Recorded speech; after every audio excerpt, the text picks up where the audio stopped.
우리가 지금까지 에베소서를 살펴본 것처럼 바울은 에베소서에서 예정론에 기초한 교회론을 다루고 있습니다.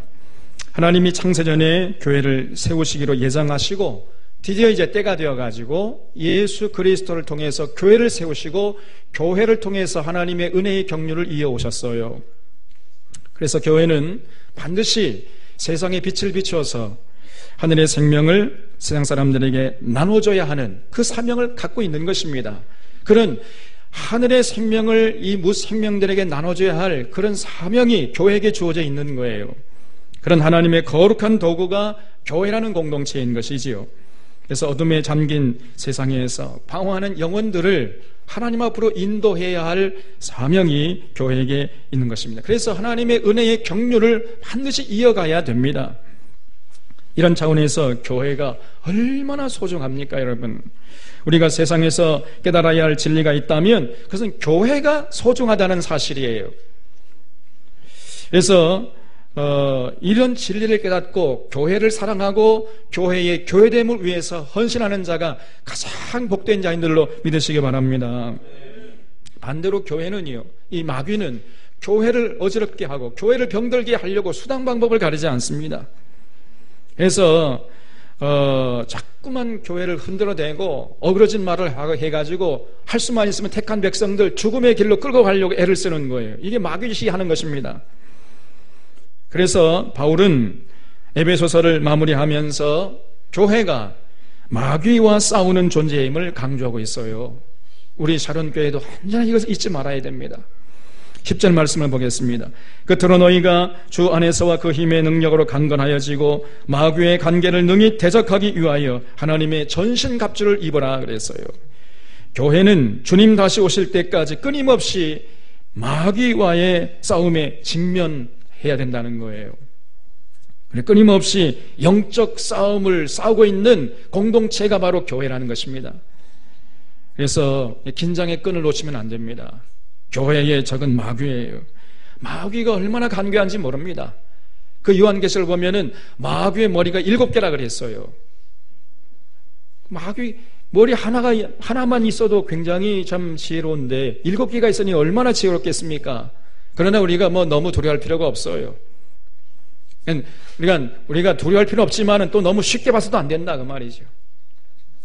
그래서 어떻게든지 간에 교회에서 하나님의 생명을 치워버리려고 하고 하나님의 능력을 희석시켜버리려고 하고 그래서 하나님의 은혜의 경륜을 회방하려고 하는 것이 이 마귀의 모든 관심이에요. 그래서 이런 마귀와의 싸움을 위해서 반드시 교회는 하나님의 전신갑주를 입어야 한다 이렇게 말씀하고 있습니다. 12절 말씀을 보면은 우리의 씨름은 혈과 육을 상대하는 것이 아니요 통치자들과 권세들과 이 어둠의 세상 주관자들과 하늘에 있는 악의 영들을 상대함이라 그랬습니다. 여기서 바울은 교회가 싸워야 할 대상이 누구냐 이걸 분명히 하고 있어요. 교회는요 혈과 육을 상대하는 것이 아니라 그랬어요. 무슨 말이지요?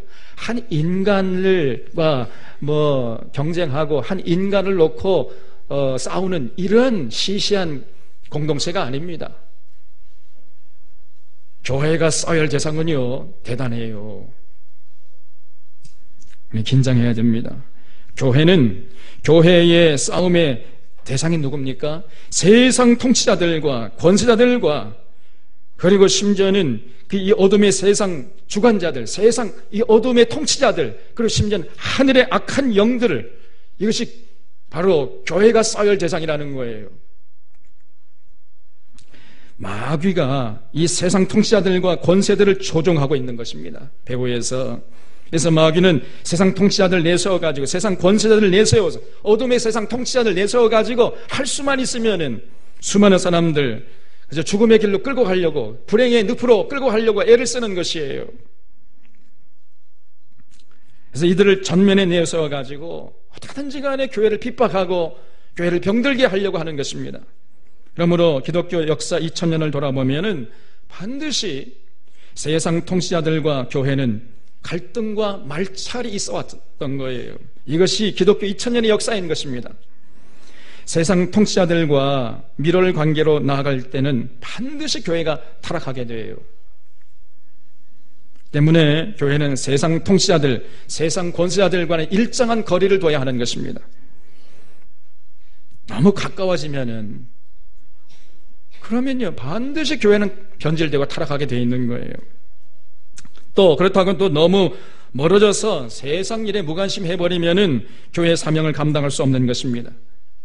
그래서 불가근 불가원이라는 원칙이 있어요. 너무 멀어져도 안 되고 너무 가까워도 안 되고 불가근 불가원이 이런 원칙을 적용해서 적당한 거리를 유지하면서 세상 통치자들과 세상 권세들을 지도하고 감독하는 일을 해야 하는 거예요. 이게 교회가 해야 할 굉장히 중요한 사명인 것입니다. 왜냐하면 세상 통치자들의 배후에 마귀가 있어요. 그래서 마귀가 그들을 조종해서 수많은 사람들을 불행의 늪으로 끌고 가는데 교회가 그것을 감찰하면서 지도하고 그렇게 하지 못하도록 감독해야 할 책임이 그 사명의 교회에게 주어져 있는 것입니다. 요즘 박근혜 정권을 보면은요 실감이 나잖아요. 요즘 박근혜 정권이 하는 짓을 보면은 무지함을 넘어서서 사악함 그 자체입니다. 이번에 뜬금없이 개성공단 가동 중지를 명령한 것은 참으로 통탄스러울 노릇이에요. 정부와 이 새누리당이 북한의 미사일, 근데 주변에 세계 또 평가는 미사일이 아니라고 그래. 또 위성을 쏜 것이다. 그런데 굳이 그걸 미사일이라고 그래. 또 어쨌든 그 미사일로 인해서 어쩔 수 없는 통치권 행사다 이렇게 주장하지만은 그건 어거습니다. 국민들을 지금 바보로 알고 있는 거예요. 무지를 넘어서서 사악함 그 자체입니다. 제가 주보에도 썼습니다마는 지금부터 2700여 년 전에 히스기야라는 사람이 남유다의 왕으로 있었어요. 이 사람은요 그 권력을 남용해가지고 자기 뱃속 챙기는데 혈안되어 있는 사람이었습니다. 그래서 나 혼자만 잘 먹고 살다가 죽으면은 내 후대에 나라가 망하든지 말든지 내게 무슨 상관이냐. 아무런 자기 후대에 자기 자손들이 어떻게 되든지 관심이 없는 사람이었어요. 그리고 그 후에 히스기야가 죽고 그 아들 므낫세가 왕이 되어서 55년 동안 다스렸는데, 그런데 이 므낫세는요 자기 아버지보다 훨씬 더 악한 사람이었습니다. 남유다를 완전히 거덜낸 사람이었어요. 이 사람은 더불어 살기를 원하시는 하나님의 뜻을 철저히 짓밟고 하나님께서 원하지 않는 짓만 골라서 한 사람이에요. 그래서 전국 방방곡곡에 바알 신전을 짓고 바알 선지자들을 중용하고 온 국민들을 그저 우상 숭배케 하고 바알을 숭배케 하고 권력을 남용해서 철권 정치를 펼쳤던 사람이 바로 므낫세라는 사람이에요. 그래서 결국 이 히스기야와 므낫세 이 정권, 이 두 개의 정권을 통해서 남유다가 완전히 거덜나 버렸습니다. 결국은 남유다가 국원을 회복하지 못하고 얼마 후에 망하고 말아요. 그것이 하나님의 택한 이스라엘 백성들의 역사였어요. 히스기야와 그 아들 므낫세가 남유다를 망하게 한 장본인이요 나라를 거덜낸 사람이었습니다. 여러분, 이 지도자가 얼마나 중요한 것인지 뼈저리게 느끼는 대목이에요. 권력을 준 사람이 얼마나 중요합니까, 여러분? 그 권력을 선하게 잘 사용해야 되는데 대부분의 권력자들이 그렇지 않아요. 그 권력을 남용해가지고 국민들 위해 군림하고 국민들을 못 살게 구는 것입니다. 오늘 이 시대의 권력자들도 마찬가지. 지난주에 설 명제를 지나면서 우리가 그냥 갑작스러운 큰 충격을 받았잖아요. 그 개성공단의 가동 중지를 선언한 이 박근혜 정부야말로 히스기야와 그 아들 므낫세가 한 짓과 버금갈 정도로 어리석은 짓을 해버렸어요. 그동안 끊임없이 우리나라를 통합하겠다고 공약을 했잖아요. 그거를 팽개쳐버리고 뭔가 3년 동안 한 짓이라는 것은 기득권을 더 강화시키고 기득권 세력들을 위해서 끊임없이 정책을 펼치고 재벌 중심의 정책을 펼치면서 국민들을 분열시키고 있습니다. 정치, 경제, 국방, 외교 어느 한 가지 제대로 하는 것이 없더니 이제는 통일의 핏줄 맞아 끊어버리는 그러한 참 끔찍한 죄악을 서슴없이 저질렀어요. 국가를 믿고 개성공단에 투자한 그 기업가 하루아침에 거지가 되게 만들었습니다. 그리고 그 종사자들이 얼마나 많아요 또. 그래서 하루아침에 날벼락을 맞았어요. 국가를 믿고 정부를 믿어서 저렇게 투자했잖아요. 그뿐 아니라 개성공단이 감당하던 이 땅의 평화의 기운을 이제 완전히 막아버리고 전쟁의 기운이 감도는 나라로 만들어버렸습니다. 쉽게 말하면 이 빈대 잡자고 초가 삼간을 태우는 이 어리석은 짓을 이 정권이 해버렸어요. 앞으로 이 파장이 어디까지 참 퍼져나갈지 참으로 걱정이 되지 않을 수가 없는 것입니다. 그동안 이명박과 박근혜로 이어지는 이 새누리당 정권이 저지른 죄악이 이 나라를 거덜낼 것 같아가지고 걱정이에요. 이들이 저지른 죄악들이 앞으로 어떤 결과를 할지, 앞으로 어디까지 파장을 뻗어갈지 두렵고 떨리는 마음을 금할 수가 없는 것입니다. 그런데 아직도 박근혜 정권이 2년이나 남았잖아요. 참으로 큰일이에요. 우리가 눈물로 이 나라와 민족을 위해서 기도할 때입니다. 주여 이 정부의 무지와 사악함을 용서하여 주시옵소서. 이 나라를 굽어 살펴 주시옵소서. 우리가 기도해야 할 때예요. 이제 평화 통일의 길로 나아갈 수 있도록 하나님께서 이 나라 이 역사를 직접 개입하시고 간섭하여 주시옵소서. 우리 기도해야 됩니다. 이런 세상 통치자들과 권세들 배후에 마귀의 세력들이 준동하고 있단 말이에요. 그래서 교회가 이런 마귀의 준동을 꿰뚫어 보면서 그 마귀의 준동과 싸워야 하는 하나님의 도구가 교회라는 것이에요. 그렇기 때문에 교회에게 강한 무기가 필요한 것입니다. 13절을 보겠습니다. 그러면 하나님의 전신갑주를 취하라. 이런 악한 날에 너희가 능히 대적하고 모든 일을 행한 후에 서기 위함이라 그랬어요. 세상에 있는 교회는 반드시 하나님의 전신갑주를 입어야 됩니다. 하나님에게서 무기를 공급받아서 무장을 해야 돼요. 전쟁에 나가는 군인이 무기도 없이 무장하지도 않고 나간다면 쫄래쫄래 나간다면 이처럼 어리석은 군인이 어디 있습니까? 나가자마자 그 적군의 총탄에 맞아 죽어버리잖아요. 반드시 군인을 한다면 전쟁터에 나가기 전에 먼저 무장을 해야지요. 교회도 마찬가지입니다. 영적 싸움의 최전선에 서 있는 교회는 반드시 하나님으로부터 무기를 공급받아가지고 무장해서 그리고 마귀와 싸움터에 나가야 돼요. 14절 말씀에 그런즉 서서 진리로 너희 허리띠를 띠고 그랬습니다. 바울이 첫 번째로 강조하는 무기가 진리의 허리띠예요. 허리띠라는 것은 몸과 옷을 단단히 밀착시켜가지고 행동을 민첩하게 만들어주잖아요. 여러분 허리띠가 없어 보세요.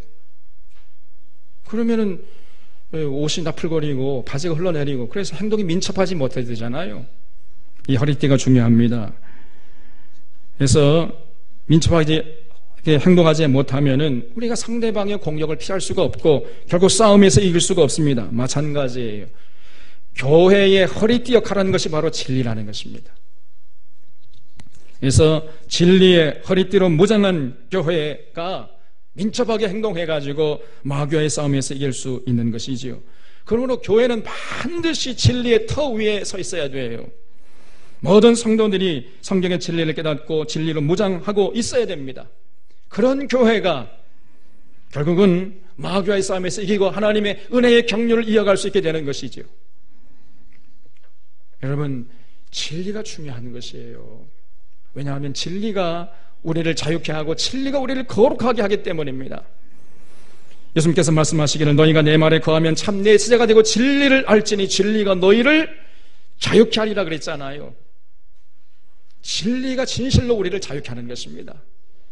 진리를 소유하지 못하면 그 사람은 절대로 자유를 누리지 못합니다. 교회가 진리로 무장해야 이 세상 썩어질 것으로부터 명예나 물질에 얽매이지 않게 되고 마귀와의 싸움에서 이길 수 있는 것이죠. 또 진리가 하는 것이 우리를 거룩하게 하는 거예요. 진리가 우리를 거룩하게 하는 것입니다. 그래서 예수님께서 겟세마네 동산에서 땀방울이 핏방울이 되도록 기도하실 때에 하나님, 저는 하나님의 뜻을 따라서 하나님 앞으로 가는데 남겨지는 저 교회, 저 이 무리들 진리로 거룩하게 해 주시옵소서 이렇게 기도했어요. 진리가 거룩하게 하는 거예요. 교회가 진리로 무장할 때 비로소 교회가 거룩해지는 것입니다. 여러분, 교회가 뭘 해야 거룩해지겠습니까? 다른 거 아니에요. 교회가 진리의 터 위에 설 때에 비로소 교회가 거룩해지는 거예요. 또 그렇게 교회가 거룩해야 세상과 구별돼 가지고 세상에 선한 영향력을 끼쳐 가지고 세상을 지도할 수 있지 않겠습니까? 반드시 교회는 진리로 무장해서 그 진리가 주는 자유함을 누리고 그 거룩함을 가지고 있어야 결국은 마귀와의 싸움에서 이길 수 있는 것입니다. 자, 그렇다면 우리가 진리로 무장해야 되는데 어떻게 무장할 수 있겠습니까? 예수 그리스도가 정답이에요. 사도 요한은 요한복음 1장에서 예수님 소개하기를 말씀이 육신이 되어 우리 가운데 거하심에 우리가 그 영광을 보니 아버지의 독생자의 영광이요 은혜와 진리가 충만하더라 그랬어요. 예수님에게는 은혜도 충만하시고 진리도 충만해요. 동시에 충만합니다. 그래서 우리가 예수님에게 은혜도 받아야 되고 동시에 진리로 무장할 수 있어야 돼요. 예수 그리스도를 통해서 은혜 받았으면은 빨리 이제 그 성경 말씀을 통해서 진리로 무장하려고 해야 되는 것입니다. 그런 교회가 건강한 교회고 그런 교회가 결국 마귀와의 싸움에서 이길 수 있는 것이에요. 오늘날 한국교회의 문제가 바로 여기에 있습니다. 한국교회 성도들이 은혜만 소중히 여기고 은혜만 받으려고 하지 진리로 무장하려고 하질 않아요. 진리로 무장하는 데는 별로 관심이 없어요. 이것이 잘못인 것입니다. 여기 한국교회 위기의 본질이 있는 것이에요. 은혜만 받고 진리를 깨닫지 못하면 그런 교회는 절대로 이 마귀의 싸움에서 이길 수 없는 것입니다. 은혜는요, 마음으로 받고 진리는 머리로 받잖아요. 건강한 교회, 건강한 성도들은 그래서 이 마음과 머리, 감성과 이성 적절하게 잘 조화하고 균형을 잡아가야 돼요. 성숙한 성도의 모습이, 성숙한 교회의 모습이에요. 마음은 그 태양처럼 뜨겁고 펄펄 마음이 끓어야 돼요. 동시에 이성은 냉철한, 얼음장처럼 냉철한 이성을 자랑해야 됩니다. 그래서 예수님 그리스도의 십자가의 은혜에 눈물로 뜨겁게 감사하고 찬양하고 그러면서 동시에 이제 진리를 냉철하게 분별할 수 있어야 돼요. 무엇이 참이고 무엇이 거짓인가 한마디만 들으면 딱 알 수 있어, 분별할 수 있어야 됩니다. 그래야 마귀와의 싸움에서 이길 수 있는 거예요. 많은 성도들이 이걸 거꾸로 해요. 이 감성은 얼음장처럼 차가워져요. 그리고 이성은 태양처럼 그냥 뜨겁다가 타버려요. 그래서 문외가 되어버립니다. 감정은 돌처럼 딱딱하게 굳어져 버리고 이성은 타버려가지고 진리를 분별치 못해요. 이것이 오늘날 한국교회 모습 아닙니까? 뭐가 잘못돼도 근본적으로 잘못되어 있는 거예요. 이게. 교회가 뜨겁게 찬양하고 뜨겁게 기도하는데 진리에 대한 분별이 없습니다. 그렇기 때문에 한국 교회 안에 온갖 비진리가 판을 치고 있어요. 하나님 말씀에 대한 분별력이 없기 때문에 이단들이 저렇게 창궐 하고 있고 잘못된 사상이 교회 안에 깊숙이 들어와서 교회를 어지럽히고 있는데도 불구하고 도대체 어디서부터 교회가 잘못되어 있는지조차 모르고 있습니다. 어떻게 해야 할 그 방도를 찾지 못하고 있어요. 정말로 통탄스러운 노릇이에요. 교회가 진리의 터 위에 서 있지 못할 때에 결국은 그 교회의 거룩함은 무너지게 되어 있습니다. 이 사실을 너무나 잘 알고 계셨던 예수님이셨기 때문에 예수님께서 기도하실 때에 아버지의 말씀을 진리니이다, 진리로 저희를 거룩하게 해 주시옵소서, 이렇게 겟세마네 동산에서 땀방울이 핏방울이도록 기도하지 않으셨습니까? 진리를 잃어버리게 되면 결국은 교회는 거룩함을 잃어버리게 되는 것이고 결국 교회는 마귀밥이 되는 거예요. 때문에 마귀는 수단 방법 가리지 않고 진리를 분별치 못하도록 하고 진리의 터 위에 서 있지 못하도록 회방을 하는 거예요. 그래서 교회에서 성경 공부하는 거 싫어해요. 성경 가르치고 배우는 거 그거 싫어합니다. 그 참 이상한 사람들이에요. 아니 도대체 교회에서 성경을 가르치지 않고 교회에서 성경을 배우지 않으면 어디 가서 성경을 배우라는 말입니까?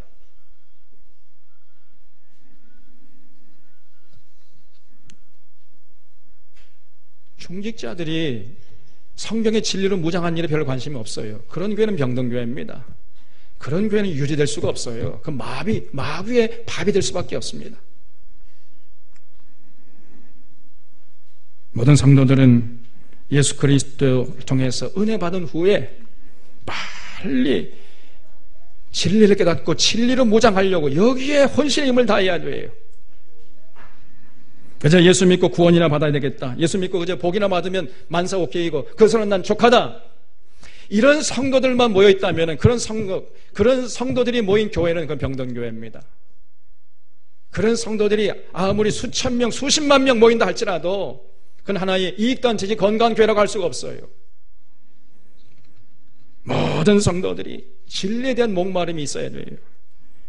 날이 갈수록 진리의 허리띠가 튼튼해지도록 우리 모두가 다른 목마름을 가지고 진리로 무장하려고 하고 진리를 추구하려고 애를 써야 돼요. 우리 사론교회가 바로 그런 성도들이 가득 모인 교회가 될 수 있기를 주님의 이름으로 축원합니다.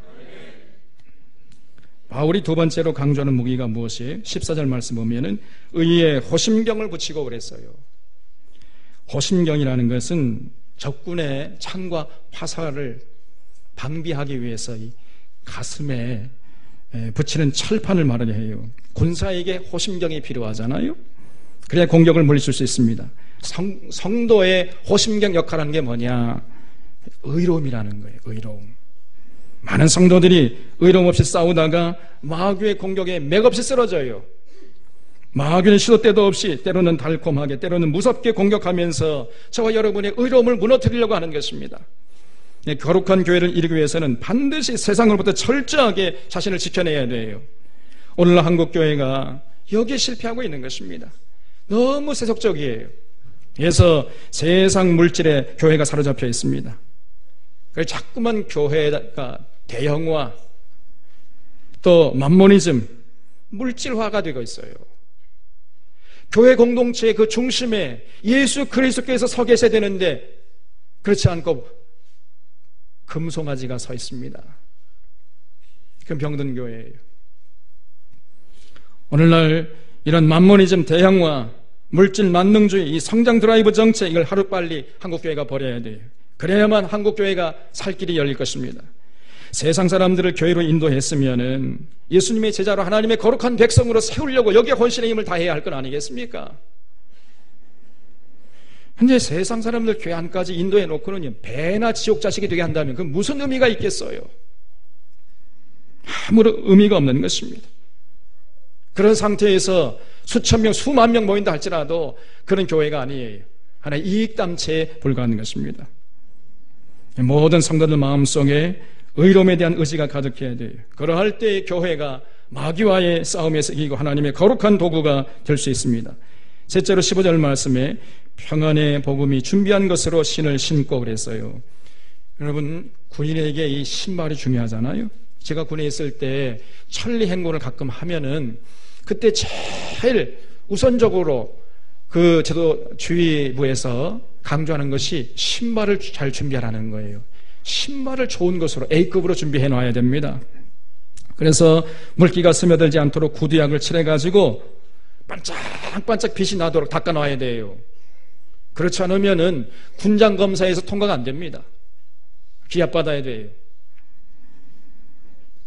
그리고 두꺼운 양말, A급 양말을 준비해가지고 그 A급 양말을 신고 아주 A급 군화를 신고 천리를 걸어야 발에 물집이 생기지 않아서 그 천리 행군을 끝까지 완수할 수가 있어요. 그렇지 않으면요, 중간에 발에 물집이 생기면요, 쩔뚝거리다가 나고 하잖아요. 그럼 적군의 밥이 되는 것입니다. 결국 생명을 잃게 되는 것이지요. 그래서 군인에게 있어서 신이 중요한 거예요. 성도에게 신발이 역할하는 것이 평안이라 그랬어요. 평안이 있어야 하는 것입니다. 그래야 마귀와의 싸움을 계속해 나갈 수 있는 것입니다. 평안을 잃어버리잖아요. 그러면 그 자리에서 주저앉아 버려요. 계속 싸워갈 수가 없습니다. 그래서 평안이 중요한데 우리 여기서 평안과 편안은 좀 구별할 수 있어야 됩니다. 평안과 편안은 겉으로 볼 때는 비슷하지만 하늘과 땅만큼 차이가 나요. 평안은 영적인 것이고 편안은 육적인 것이에요. 평안은 하나님과의 관계 속에서 오는 것이고 편안은 물질적인 관계에서 오는 것입니다. 그래서 평안은 쉽게 깨지지 않지만은 편안은 쉽게 깨져버려요. 봄날의 얼음장처럼 조금만 잘못하면 금방 이 편안은 깨집니다. 그래서 우리가 평안함을 추구해야지 편안함을 추구하겠다는 것을 알 수 있습니다. 이 두기고는 그런데 어떤 사람이었냐면요, 예수 믿은 다음에 자기 주변 사람들에게 사랑받는 형제였다는 거예요. 그리고 진실한 일꾼이었습니다. 많은 주변 사람들에게 사랑을 받고 진실한 일꾼이어가지고 신뢰를 받을 만한 사람이었다는 거예요. 이런 두기고를 바울이 주목하고 바울의 연락책으로 바울이 채택하는 것을 볼 수 있어요. 우리가 예수 믿으면 반드시 두기고처럼 돼야 돼요. 그래서 사랑받는 사람이 되고 진실한 일꾼이 되어야 됩니다. 그렇게 되게 돼 있어요. 예수 믿으면요, 어쩔 수 없이 그렇게 되게 되는 겁니다. 왜냐하면 예수님께서 우리의 모든 죄를 십자가에서 도말해 주시고 우리의 죄로 물든 양심까지 깨끗하게 회복시켜 주시잖아요. 그래서 과거의 삶을 도저히 살 수가 없는 거예요. 하나님 앞에서 정직하게 성실하게 살다 보니까 많은 사람들에게 인정받고 사랑받는 사람이 되는 것이고, 그래서 그렇기 때문에 그 사람은 신뢰받는 사람이 되어가지고 진실한 일꾼으로 인정받게 되는 거예요. 반드시 두기고처럼 되게 되어 있는 겁니다. 예수 믿으면서도 두기고처럼 주변 사람들이 사랑받지 못하고 또 진실한 일꾼의 모습이 보이지 않는다면 그는 그 믿는 것 자체가 그 가짜예요. 그럴 수 없습니다. 진실로 예수 믿는 마음에 품은 사람은 그렇게 살아갈 수가 없어요. 그는 가짜입니다. 자기가 예수 믿는다고 착각하고 있을 뿐이지 진짜 예수 믿는 게 아니에요. 반드시 예수님을 마음에 품으면 과거의 삶을 간절하게 되게 돼 있어요. 그리고 자기에게 주어진 그 일에 성실하고 정직하고 충성하게 되는 것입니다. 그러니까 잘 주변 사람들에게 인정받고 사랑받고 신뢰받는 사람이 되는 거죠. 그런 사람이 바로 두기고였다는 거예요. 그래서 그런 두기고를 주목하고 바울이 그 귀한 편지를 써서 두기고에게 맡겨가지고 에베소 교회에게 보냈던 거예요.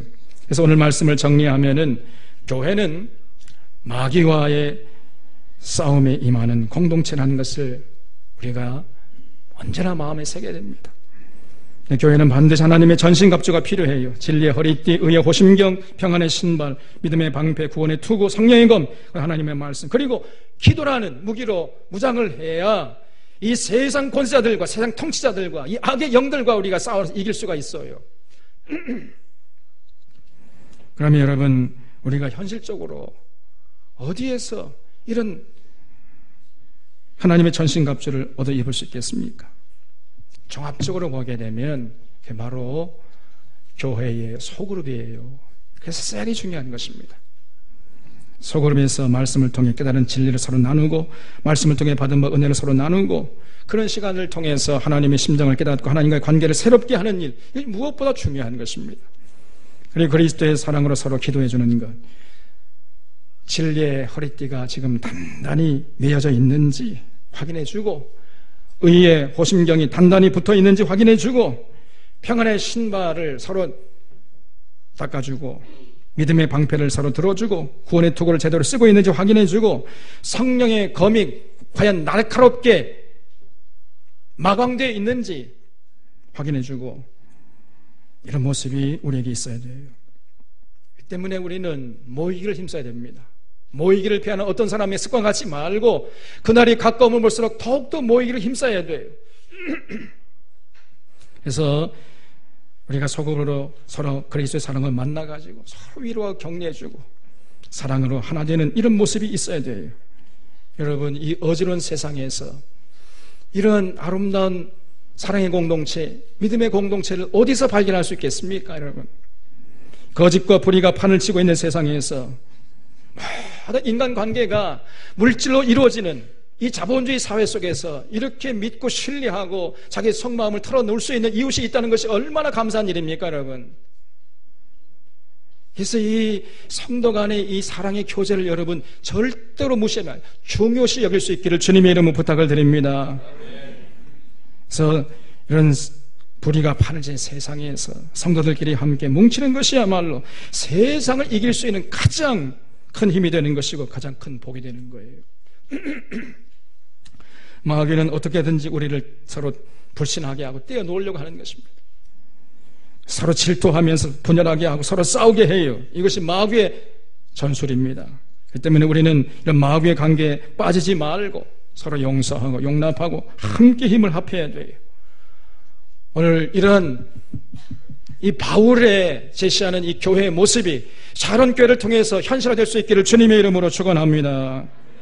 그래서 진리의 허리띠로 무장하고 의의 호심경을 붙이고 복음의 신발을 신고 믿음의 방패를 들고 구원의 투구를 쓰고 말씀의 검, 곧 성령의 검, 곧 하나님의 말씀을 가지고 서로 모여서 기도하는 이런 모습을 잃지 않아서 오늘 이 시대에 정말 건강한 교회를 만방에 떨쳐 보이고 우리 모두가 끝까지 승리할 수 있기를 주님의 이름으로 축원합니다. 기도하겠습니다. 정말 고마우신 하나님 아버지, 우리 들꽃 푸른 샤론교회가 창세전에 하나님의 예정하심을 따라서 이제 때가 되어서 이와 같이 아름다운 사랑의 공동체, 믿음의 공동체를 이루고 역사의 무대에 등장케 하시는 것을 감사드리옵나이다. 마귀와의 싸우는 하나님의 거룩한 도구임을 잊지 않게 하시고 하나님의 전신갑주로 무장해서 넉넉히 마귀의 싸움에 승리한 우리 모두가 되게 하여 주시옵소서. 참으로 세상 썩어질 것에 연연한 자들이 아니라 하나님의 전신갑주를 입어서 하나님의 영광을 위해서 세상 권세자들과 통치들과 하늘의 악한 영들과 싸워나가는 이런 일에 최선을 다하는 성도들로 가득 찬 샤론교회 되게 하여 주시옵소서. 모든 것 주님께 부탁하옵고 예수님의 이름으로 기도하옵나이다. 아멘.